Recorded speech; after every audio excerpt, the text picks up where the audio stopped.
So there was a fan question that was very curiously left out of the topics we're talking about.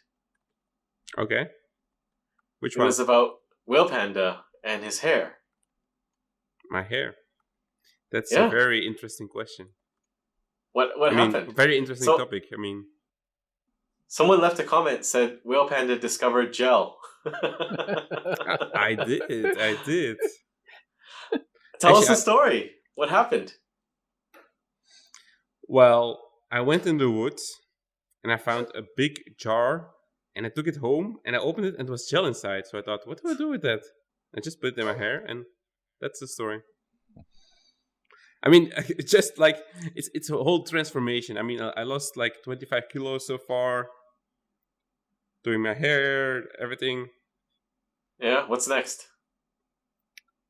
Ripped. I mean, I'm going to be checked by next MCC.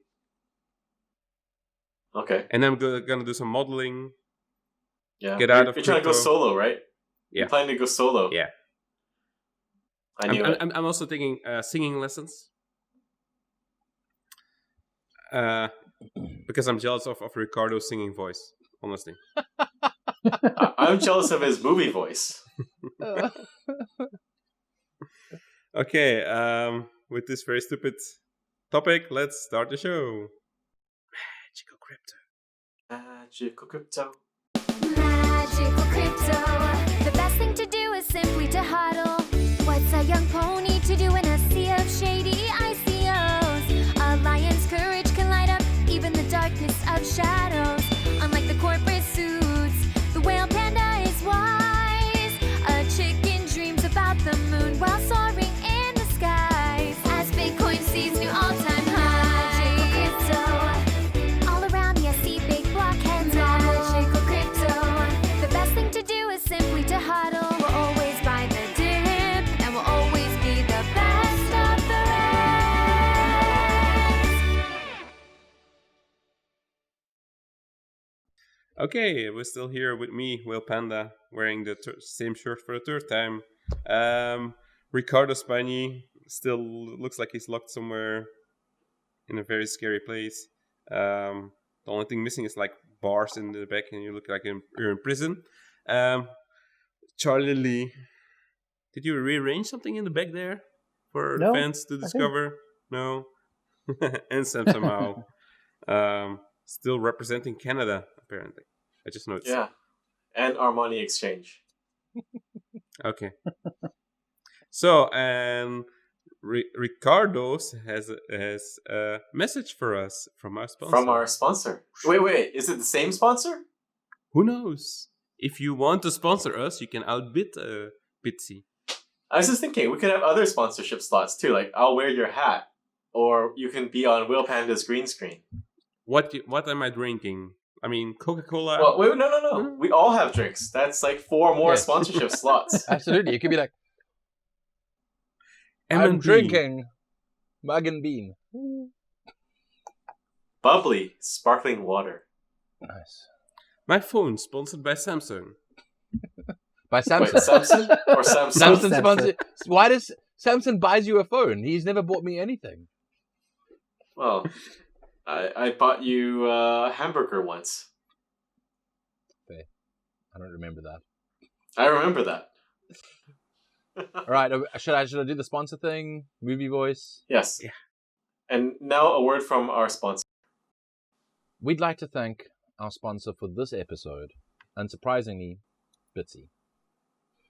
Bitsy is a Dubai-based multi-currency exchange. They support spot trading and futures 2.0 with up to 100x leverage and multiple fiat on and off ramps. Bitsy is the only exchange that can upgrade and scale to any number of users with no performance impact and zero downtime. That means when the next bull run comes, you don't need to worry about system overloads anymore. This month, Bitsy began offering Litecoin spot and futures trading. The next launch is going to be Bitsy's integration of Liquid Tether. Visit them at btsc.com. Just in case you guys are wondering, Bitsy bought a pack of 10 ads. Great. Fantastic. It's great that you're doing it in that voice, because otherwise it it's not fun. It seems like we're It's so just. serious, yeah. It becomes like we're just selling ourselves for money. So the fact Oh, that we you're are. doing with that, the fact that you're doing it with that voice makes it like actually fun. Okay, and just like for transparency reasons, the only reason we're using the money for the animation and for the video editing, and for food And for your house. and groceries. And for Will Panda's gel. Wait, you mean you're not paying me back for this camera that I bought? No. Will Panda needs gel. Yeah, that's a funny topic. Yeah, whoa, okay, nice. So, okay, then we're skipping first the Blockstream topic because no one cares about that. No, everyone cares about it. Okay, so Blockstream announced a mining pool and a mining operation, and it's using BetterHash. So, Samson, can you tell us a bit about the mining pool, mining operation, and how BetterHash helps with decentralization? Yeah, so a month ago, we launched, we announced Blockstream Mining and Blockstream Pool. So these are some initiatives we started back in 2017 after I joined. So I talked to Adam and I convinced him we need to start doing something for revenue generation. And I think Liquid is going to take time to boot up. It's going to take time to build up network effects. So why don't we get into mining? So we started buying some mining equipment and we did some self-mining. And then we slowly scaled up the facility to now 300 megawatts. And we've been hosting for some pretty big customers. So we have Reid Hoffman, he's a co-founder of LinkedIn, also a Blockstream board member. And we have the Fidelity Center for Applied Technology, Fidelity FCAT, as another customer. And yeah, so back then, if you remember, in 2017, there was a massive rush for power in Quebec when all the Chinese miners went to try to get power. But actually, I went in ahead of them and I grabbed it earlier. So you grabbed all the power. Oh, I grabbed a chunk of power. So, and how is it? How is BetterHash helping with making Bitcoin more decentralized or Bitcoin mining? Right. So the other side of the whole mining thing is the new pool that we have, the Blockstream pool, and that is built on top of BetterHash. We've been testing the pool for about a year, and BetterHash has been in testing for 4 or 5 months. But yeah, the point of doing that is because I saw that no one was really adopting BetterHash, so I thought maybe we should build our own pool, and I think it's the way to go to kind of get people seeing that this thing is coming. And now you have Stratum V2, but before Stratum V2 was announced, there was really little traction on BetterHash. But how BetterHash helps is that allows people to select their own transactions and build their own block templates. So that minimizes the risk of a mining pool censoring transactions or signaling a version bit for something like SegWit 2x. So you can run your own node at home. You can host your miners in a facility, or if you can have your own miners in your own facility, and then run a BetterHash node and connect to our pool, and then it's just more decentralized overall. So I think the saying is, it doesn't matter if there's only one mining pool if it was a BetterHash pool, because it's only controlling the payouts. It's not controlling transaction selection. One of the things is, as a miner, you have to run a node, right? Yes. Which is hard for a lot of miners. Or not hard, but like annoying. So. Yes. So some miners maybe don't want to run it, so that way we're letting them connect to our BetterHash node over Stratum. But yeah, you might say that doesn't help, but I mean, at least the option is there. You can't expect everyone's suddenly going to care and run their own node, but at least this is a step in the right direction. So, to the most important question is, when are you guys going to 51% attack BCH? Or BSV? That's Whale Panda's comment, right? Yeah. I think that's what everyone cares about. A lot of people messaged me too. Like some people from China and said, "Are you guys going to attack BSV?" I'm like, "No, it's a waste of electricity." Well, the idea is you short BCH first, and then you attack. So you always make money. But the seriously, like it's not all of our hash rate. We only have a sub 1% chunk of our own hash rate, and we're not going to. Well, we're not going to waste electricity, and we're not going to use hosted hash rate, of course. The really interesting thing is how are how is the Bitcoin Cash and Bitcoin BSV community thinking about this? Because their whole like thing is that Blockstream is evil and it's Bilderberg, it's AXA. It wants to kill the real Bitcoin and wants to push Bitcoin SegWit, right? So if that's the case, then Blockstream should 51% or will 51% attack BCH and BSV. But if they don't, that means their whole narrative is wrong. So it's going to be interesting for them to figure out what's their new narrative now. Maybe they should change to proof of stake. I don't think they're going to change the proof of stake. Why not? That's Satoshi's vision.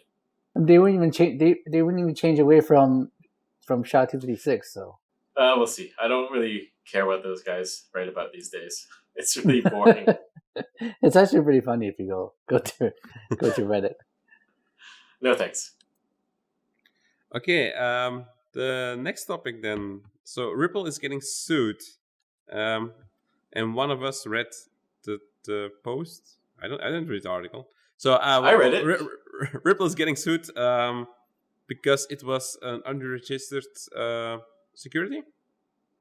They're saying it's an unregistered security, and because it is a security, Ripple, the company, is responsible for everything, the price drop and all that goodness. Wait, it's a security? That's what they're saying. I think there's documentation from the SEC also saying that it is a security. Wait, someone back me up on that.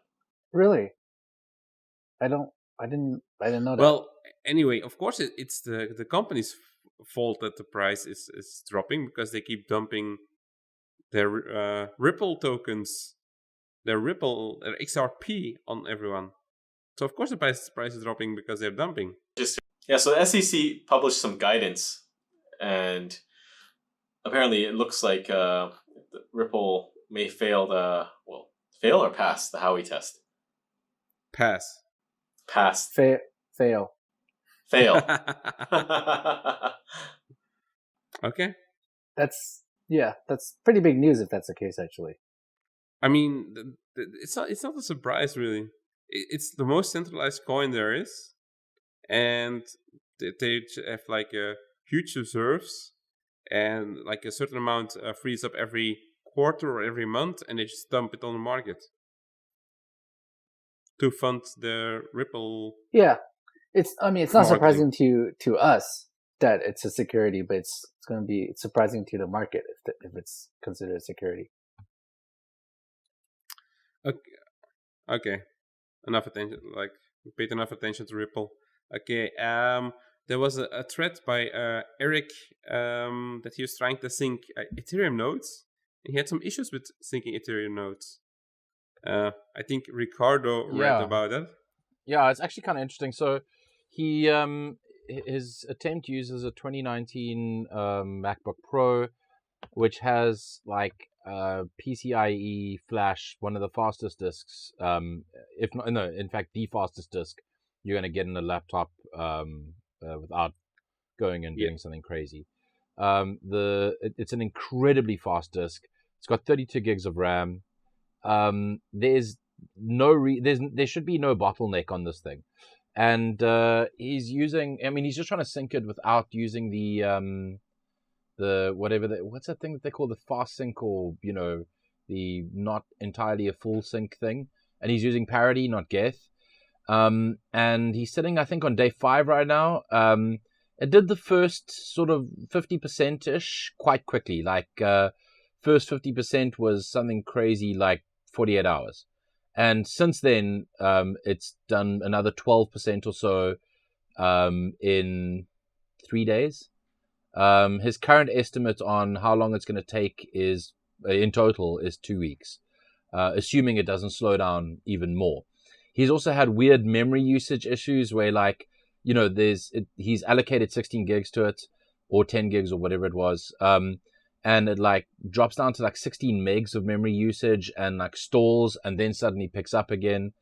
It goes past the limit that he's passed on the command line to what it should restrict the cache size to, which was 16 gigs. It seems to be, I don't know if it's just badly written or whatever it is, but Like one of the big focuses, and I've seen this not only with Bitcoin but with Monero as well, is when you're syncing up, you should be bottlenecking on something. You know, the whatever it is should be like completely maxed out. In this case, 16 gigs of RAM is plenty for syncing, and it should be bottlenecking probably on disk, or at least on his internet speed.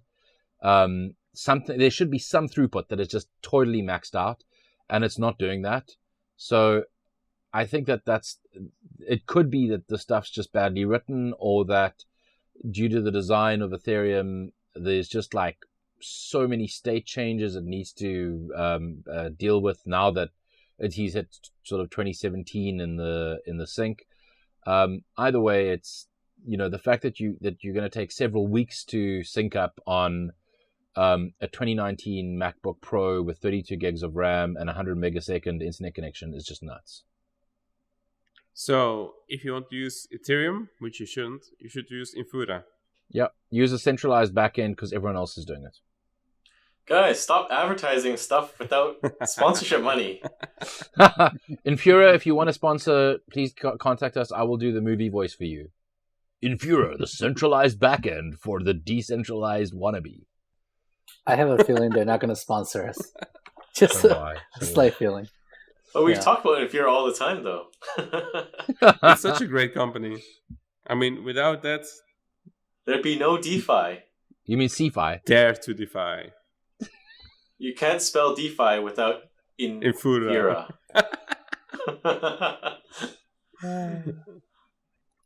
Okay, let's move on to the questions of our fans.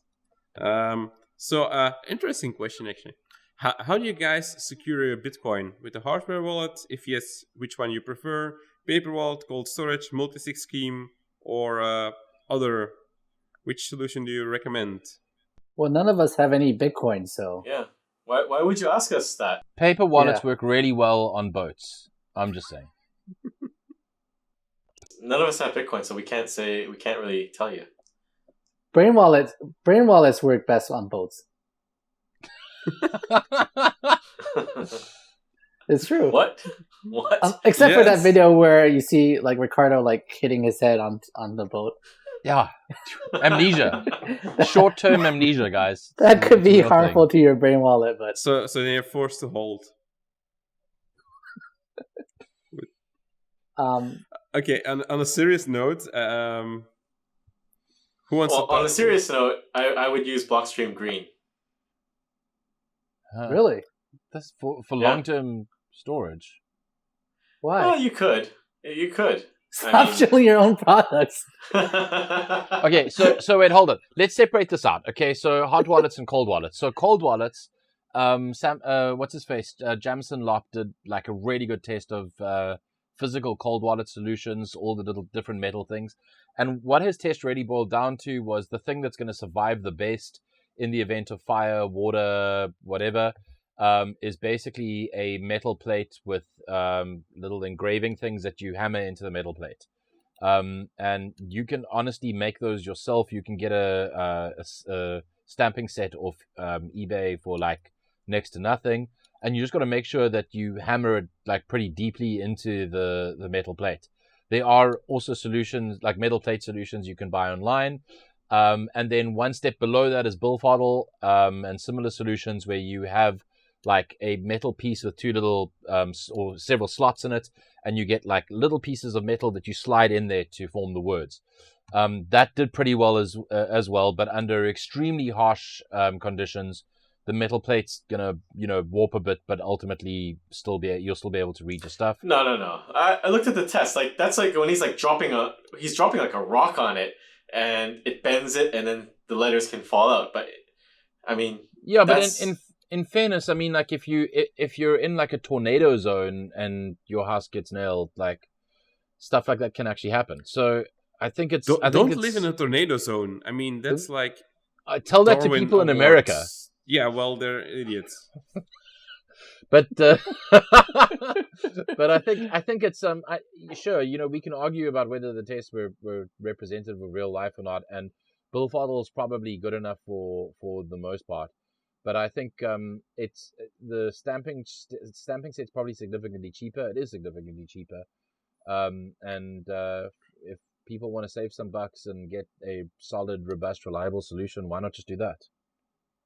So, but that's kind of like the backup, though, right? Like, Yes. So you would still Yeah. use Trezor or Ledger Yeah. with your 24 words backed up to like Bill Correct. Folder or something like that, Yeah. and also protected with a passphrase. Yep. So there's two-factor, right? There's the Yeah.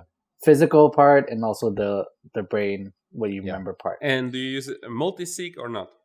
I found multisigs not particularly useful for the most part for me.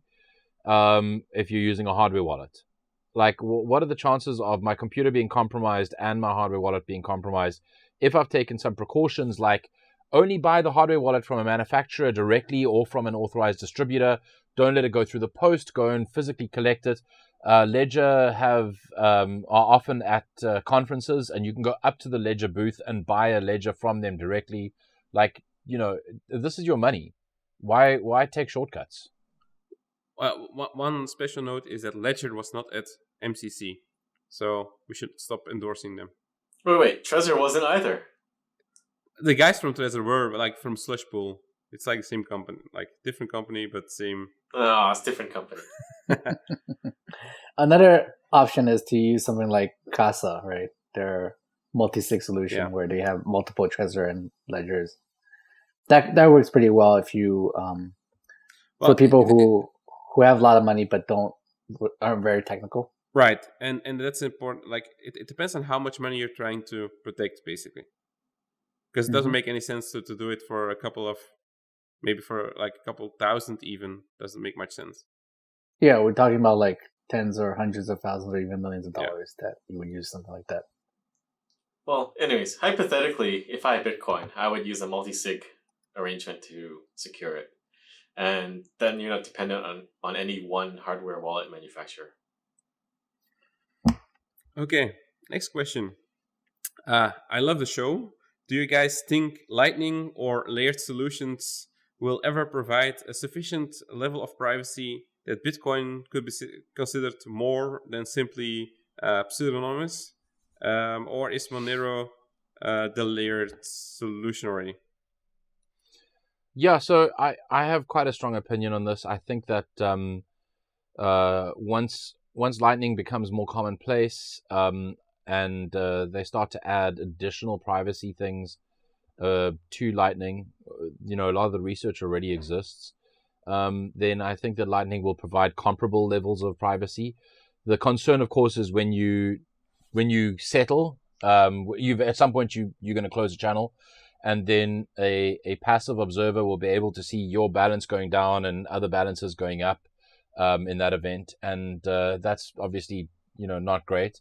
But as long as you have like long running channels with well peered Lightning routers, I don't think there's going to be enough information that an attacker can gather when those channels eventually close. I mean, we're talking about potentially thousands or tens of thousands of payments by the time those channels close. So I consider that very low risk. Of course, that's also solvable by Bitcoin eventually adopting confidential transactions. All of this doesn't knock the privacy that things like Monero and Grin have, but I think that if there will be sufficient privacy on Bitcoin eventually for most people, and people that want sort of deeper financial privacy will look at other solutions like Monero, Grin, and potentially Litecoin's movable sidechain as well. Or Liquid. Oh, Liquid. Oh. So when are we actually getting sponsored by Blockstream? We're getting sponsored by Bitsy.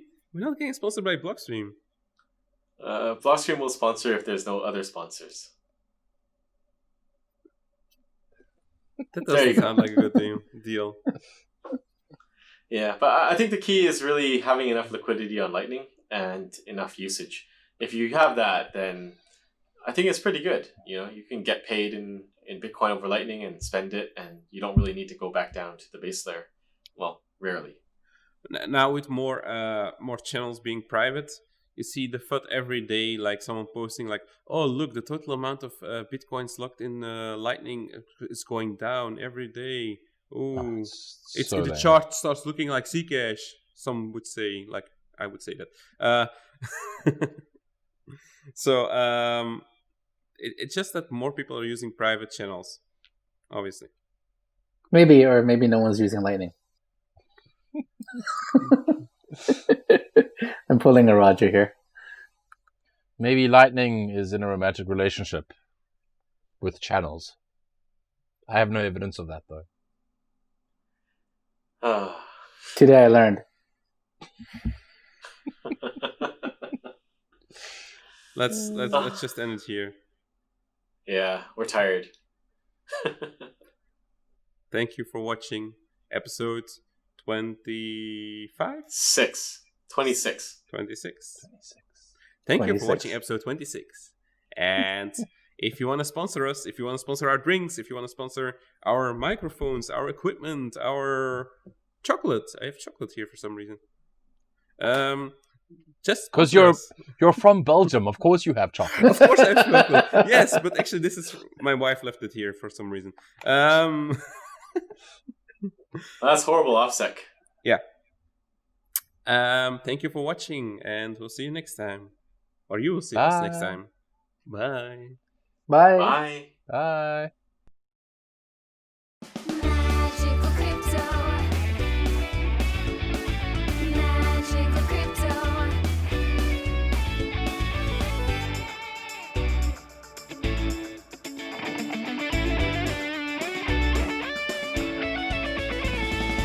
Magical crypto will always be the best of the best.